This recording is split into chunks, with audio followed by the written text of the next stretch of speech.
So rhymes in poetry, rhyming poems. Are you a rhyming poet? Are you like Dr. Seuss, or are you like Kendrick Lamar? Or are you like Milton with zero rhymes in your poems whatsoever? I am a bit of both. I like to say I'm a chameleon writer. I can write almost anything. And it's actually a detriment to myself because I don't have a style that I've taken through my whole life and a style that I've explored completely. I just try to write for the format that I'm in. Anyway, rhymes in poems.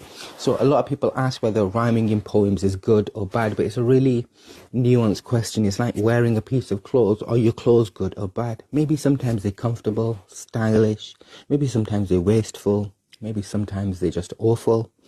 But yeah, so one of the greatest piece of writing advice I have ever received, and I've received a lot of writing advice, came from my master's lecturer, who told me to get over rhymes to produce better poetry. And it hurt my ego at the time because it's quite a lyrical gun. But what he told me and how he explained it to me was, like, if you're able to write something precisely, then you are a good writer. If you are allowing the writing to dictate what you're writing and the language to dictate what you're writing, well, you don't really have control over your language.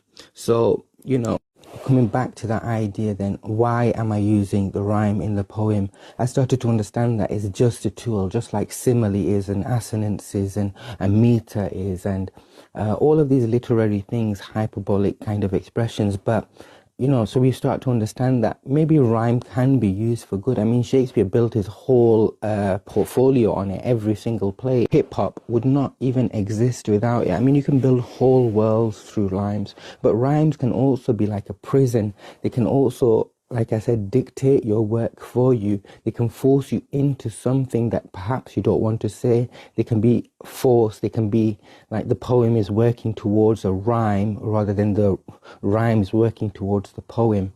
And so is rhyme good? Sometimes, maybe, sometimes it's bad. But what we have to understand is that rhyme is just a tool in the art of poetry that we use sometimes. And the last thing I will say is this, that if you're writing a poem and you're always getting to rhyme, perhaps you should break that trend for yourself and start writing poems that don't rhyme, or maybe occasionally rhyme. Because the real question is, the real purpose is not if the poetry rhymes or not, but if the poetry affects other people. Does your poem move? Can your poem stand by itself? That is the real question. And that is the art of poetry.